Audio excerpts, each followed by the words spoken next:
الفاتح لما أغلق والكاتم لما سبق ناصر الحق بالحق والهادي إلى صراطك المستقيم وعلى آله حق قدره ومقداره العظيم سبحان ربك رب العزة عما يصفون والسلام على المرسلين والحمد لله رب العالمين. Honorables autorités administratives, éminents guides religieux, distingués invités, chers frères et sœurs dans la foi de l'islam, en vos titres et grades, assalamu alaikum.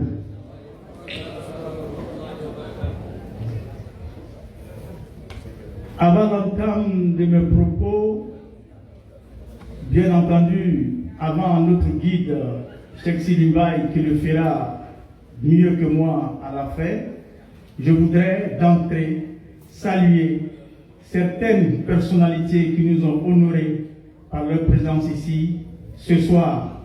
Je pourrais en oublier, je m'en excuse d'avance.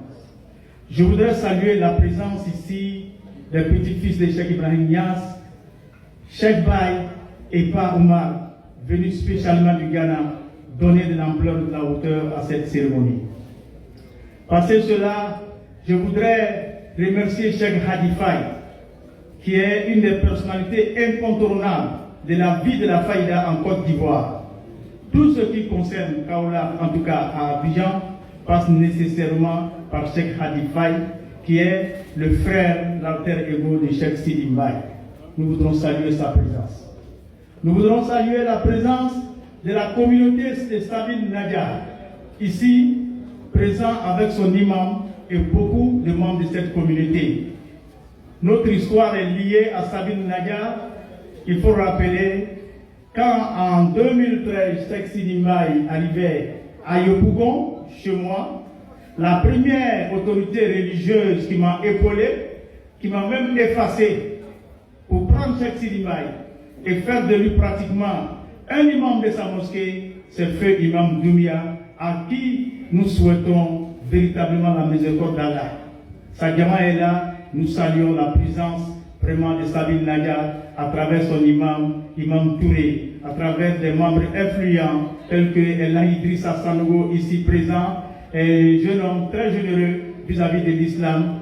Demandez après lui, on vous dira qui il est en matière de sa générosité pour l'aide de l'islam. Nous voulons saluer aussi ses frères de Mamadi, Imam Sangaré et j'en passe. Merci de nous honorer de votre présence. Chers frères et sœurs, je voudrais rectifier une chose, peut-être que les cartes disent que le premier conférencier sera Mokadem Djabi. Je n'ai pas la prétention d'être un conférencier. Je voudrais être un père pour ces jeunes qui nous ont réunis ici aujourd'hui, parce que pour la plupart ils ont l'âge de mes enfants, un dévancier de la voix. À ce titre, leur prodiguer quelques conseils, car ce qu'il faut pour être un conférencier en termes d'enseignement, en termes d'expertise, je ne l'ai pas. Je ne prétends donc pas être ici un conférencier, mais plutôt juste un père qui va témoigner, qui va donner des conseils à ses enfants pour la voie noble, exaltante, mais difficile, qui est la voie spirituelle, parce que c'est la voie de la réalisation vers la félicité éternelle. C'est à ce titre-là que je m'exprime ici. Je voudrais donc d'office dire que, excusez mes lacunes, mes insuffisances et très certainement beaucoup d'ignorance devant ce parterre de savants, d'érudits et de sachants. Ceci dit, chers frères et sœurs, mon témoignage va consister à commenter deux citations de deux grandes autorités, Maulana Cheikh Ibrahim Niass et Maulana Cheikh Khayri. Je voudrais d'entrée dire aux jeunes gens que celui qui est notre maître, Maulana Cheikh Ibrahim Niass, à celui-là Dieu a fait d'immenses honneurs et d'ouvertures, mais c'est dans la jeunesse que Cheikh Ibrahim Niass a reçu ses plus grandes ouvertures. Je répète, c'est dans la jeunesse qu'il a reçu ses plus grandes ouvertures. Et c'est ce qui a continué jusqu'à la fin de sa vie. À 21 ans, ce qui est déjà l'entrée de la jeunesse, Maulana Cheikh Ibrahim Niasse nous donnait le code de conduite parfait du cheminant sur la voie de la spiritualité, en l'occurrence la voie de la Tijaniya, à 21 ans, où on n'a pas encore fini de jouer, de plaisanter. C'est là que lui finalisait tout le dispositif qu'il faut, tout ce qui est nécessaire à tout cheminant vers Allah, à travers Roul Adam, qui est jusqu'aujourd'hui commenté par nos plus grands imams et chefs de la place, à 21 ans. Cette ouverture est notable. La seconde ouverture, la plus significative, annoncée longtemps avant son avènement, Cheikh Ibrahim Niasse, Maulana Cheikh Ibrahim Niasse appelait en 1929, quand il n'avait que 29 ans, quiconque veut connaître Allah accourt vers moi. C'était la naissance de la Faïda, 29 ans. Ça encore c'est la jeunesse. Chers frères et sœurs, c'est vous dire donc que vous, jeunes de la Jamaat al-Khaïr, vous avez en Cheikh Ibrahim Niasse un modèle des plus parfaits qui soit. En même temps, un défi que vous devez relever.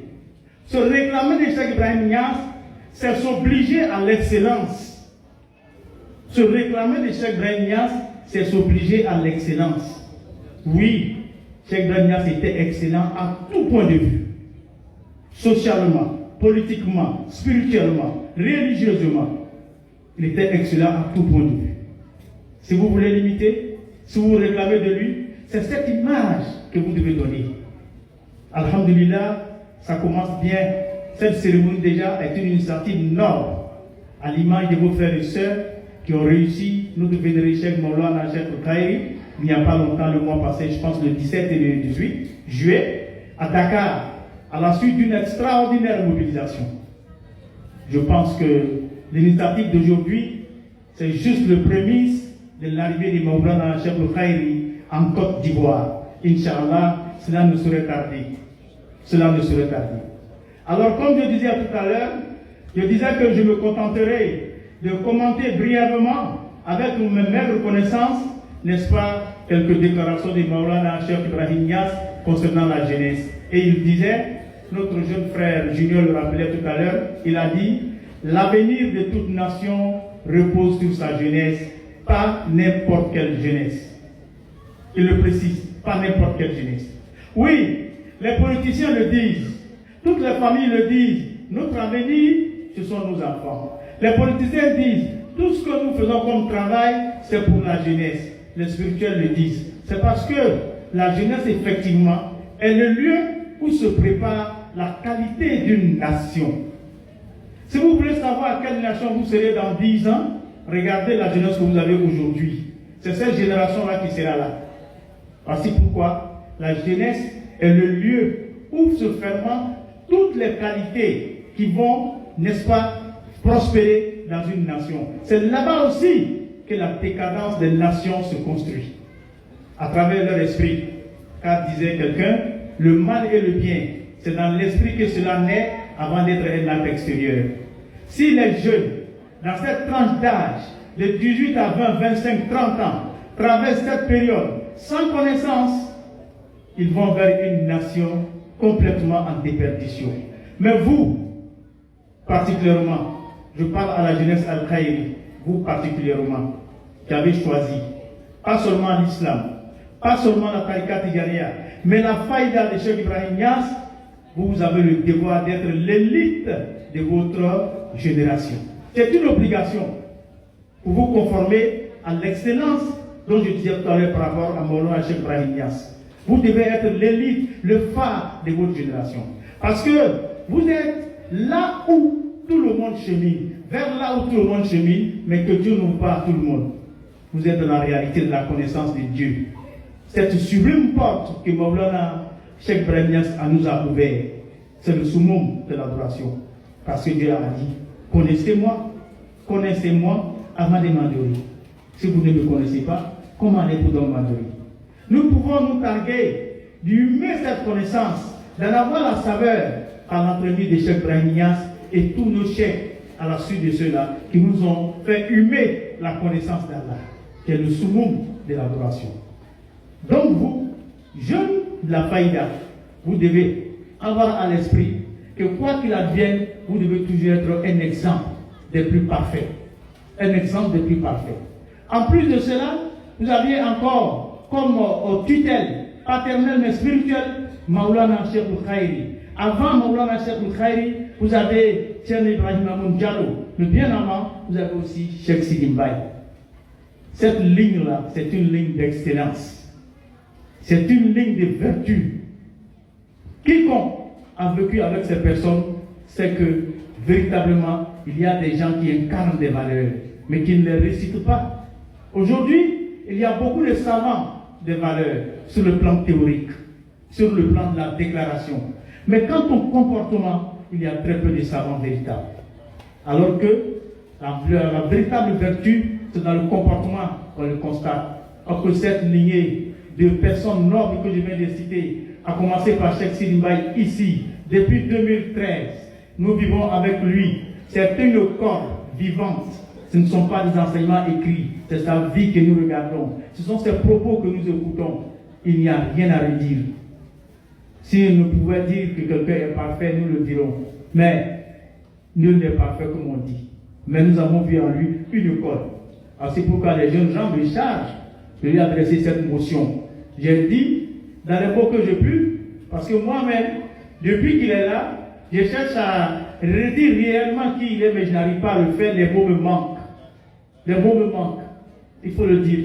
Mais les jeunes gens m'ont chargé de faire cela, leur disant, ah vraiment, nous sommes totalement transformés depuis notre rencontre avec Cheikh Sidi Mbaye.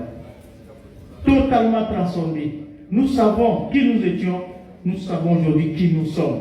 Et pour rien au monde, nous allons quitter cette lumière-là par la rencontre de Cheikh Sidi Mbaye. Je suis un des témoins de ce fait, de ce miracle, j'allais dire. Ceux qui me connaissent, en réalité, de par mon parcours, savent que ce n'est pas ma place ici. Devant un micro, devant un parterre de religieux et des gens de foi. Non.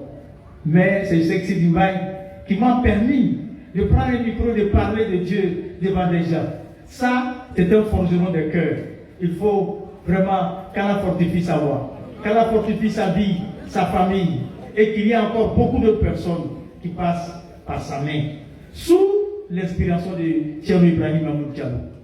Oui, Cheikh Ibrahim Mamoun Diallo, que vous connaissez certainement. Ce grand homme, ce grand baobab, cette mère à Dakar, la mère de la connaissance, à côté de la mère physique où il habite. Nous, lui, à partir de ce micro jusqu'ici, nous disons Alhamdulillah, merci Cheikh. Merci Cheikh pour le bonheur que tu nous as envoyé à travers ton fils spirituel, Cheikh Sidi Mbaye. Chers frères et sœurs. Donc, je continue donc la déclaration de Cheikh Ibrahim Niasse qui discontinuait par ailleurs l'inclinaison délibérée de la majeure partie des jeunes vers le matériel sans se soucier du spirituel menace leur honneur, leur force, leur existence. Il dit, et ça se constate, que la grande inclinaison, c'est-à-dire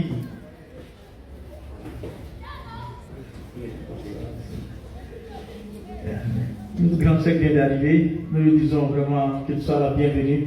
Les grands responsables de la communauté d'Arma, Aoussa et ici. Merci bien. Donc, pour continuer, Cheikh Ibrahim disait qu'il constate que la plupart des jeunes ont une propension, n'est-ce pas, à délaisser tout ce qui est spirituel pour s'adonner exagérément, n'est-ce pas, aux activités, aux finalités matérielles. Et que cela entachait leur honneur, leur force et leur existence. Regardez ces 3 points. Si vous enlevez ces 3 choses à tout être humain, ce n'est plus un homme digne de ce nom. Si vous n'avez plus d'honneur, si vous n'avez plus d'honneur, si vous manquez de la force, vous n'existez plus. Pourtant, l'abandon de la voie de Dieu, c'est à cela qu'il se ramène. Parce que, ennobli par l'âme, par la conscience, vous vous chosifiez. Vous devenez une espèce d'humain mécanique qui n'a de réflexe que pour des choses matérielles, qui ne peut pas s'élever, alors que vous avez en vous du divin. On ne peut pas prostituer le divin rien qu'à des faits matériels. C'est dans cette obscurité-là que nous ont enlevés. Parce que pourquoi nous leur disons infiniment merci. Nous avons compris que la finalité véritable de l'homme, n'est-ce pas, c'est lui-même, mais à travers son essence, Allah. C'est ce qu'ils nous ont appris essentiellement. Et que les biens matériels, c'est des bonnes choses. Nous sommes sous un préau ici, qui nous abrite. Nous parlons dans un micro, nous avons sorti de la main pour regarder tout cela, c'est bien. Mais c'est l'entretien de la réalité, ça. La réalité demain, c'est qu'elle est. Mais nous l'entretenons à travers ce que nous faisons. C'est ça qu'il faut considérer. Donc chaque chose a sa place. Cheikh Ibrahim dit donc que leur honneur, leur force et leur existence est perdue s'ils ne s'adonnent qu'à les finalités matérielles, qu'Allah nous en garde.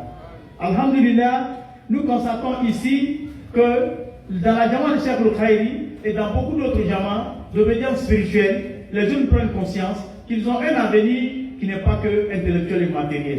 Le jeune homme qui vous a fait tout à l'heure le discours, je parlais de Junior Collège, il est titulaire de 2 diplômes d'université.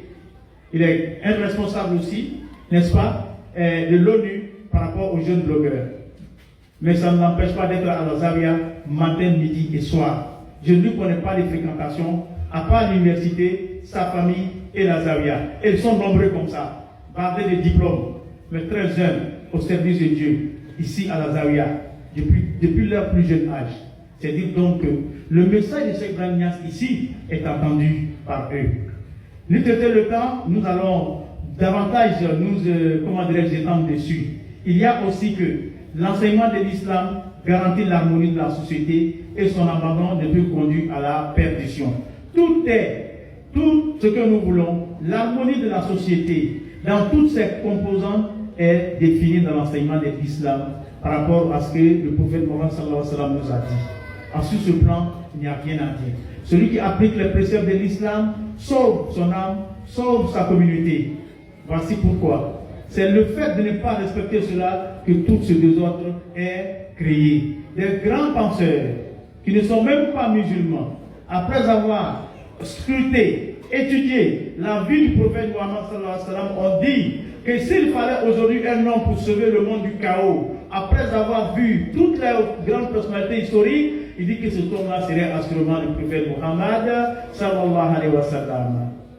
Ce classement vient d'un professeur de Harvard, James Hart, qui n'est pas musulman, qui n'a fait qu'étudier les grandes personnalités du temps et de l'histoire, et qui dit que Mohammed sallallahu alayhi wa sallam serait la personnalité appropriée pour apaiser ces temps de troubles. Parce que, dit-il, il n'a jamais vu quelqu'un réaliser un aussi grand dessein avec si peu de moyens. Le prophète Mohammed sallallahu alayhi wa sallam. Qui dit-on ce berger arabe? Mais qui a transformé, n'est-ce pas, la péninsule arabique, qui a gouverné 700 ans le monde depuis son avènement. C'est-à-dire donc que dans l'islam, il y a la solution pour le trouble du monde. Face à Allah, que le plus grand nombre de cœurs s'ouvrent à l'islam. À partir de ce moment, je voulais aborder, le commentaire sur Cheikh Al-Khairi, qui a dit, je m'en tiendrai à une seule chose, concernant Cheikh Al-Khairi. Pourquoi? Parce que Cheikh Silimba nous en parlera de fond en comble tout à l'heure. Alors pour ne pas écorcher ce grand homme, parce que ignorant, ne le connaissant pas, n'étant qu'un amoureux ignorant, je laisse cette tâche à Cheikh Silimba. Mais je voudrais dire une chose. En 1988, lors d'une interview, Maulana Cheikh Al-Khairi disait aux jeunes, il leur demandait de beaucoup s'intéresser, n'est-ce pas, aux sciences modernes, notamment à l'informatique, à la science électronique. Oui, à la science électronique, vous entendez aujourd'hui partout l'intelligence artificielle. L'intelligence artificielle. Mais mieux que ça, il est aujourd'hui démontré par l'existence de Dieu aujourd'hui, n'a plus besoin de spiritualité. La science le démontre à suffisance, l'existence d'Allah. Oui, et on n'a même pas besoin d'être musulman pour le savoir. Mieux que son existence, son unicité. Oui, dire que Dieu existe, tout le monde le dit. Mais l'unicité de Dieu est très difficile à percevoir. Mais aujourd'hui, la science le démontre.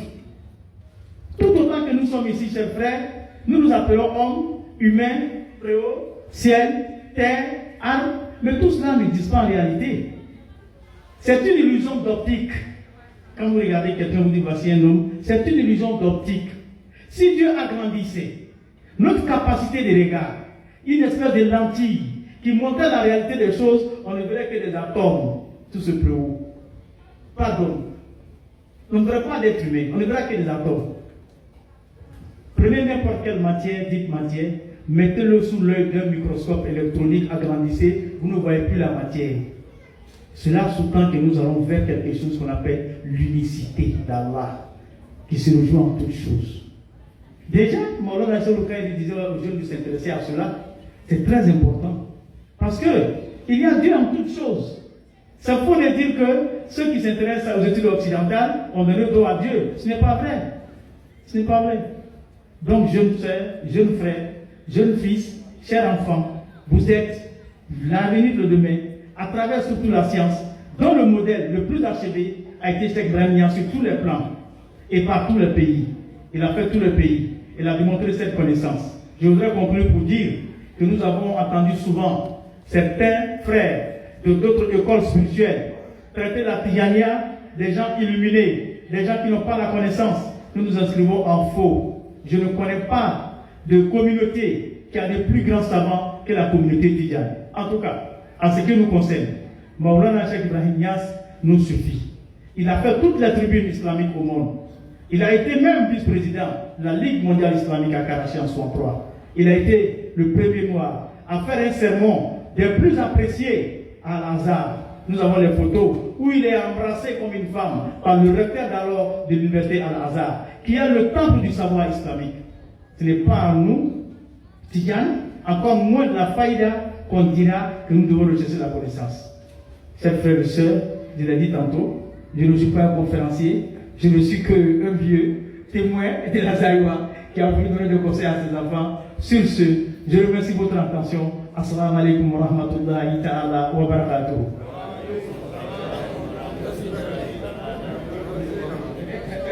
Salam wa rahmatullah wa barakatuh. Wa takbir, summa takbir. Bien, nous disons merci au Moukadam Diaby pour l'essence et la quintessence de son intervention.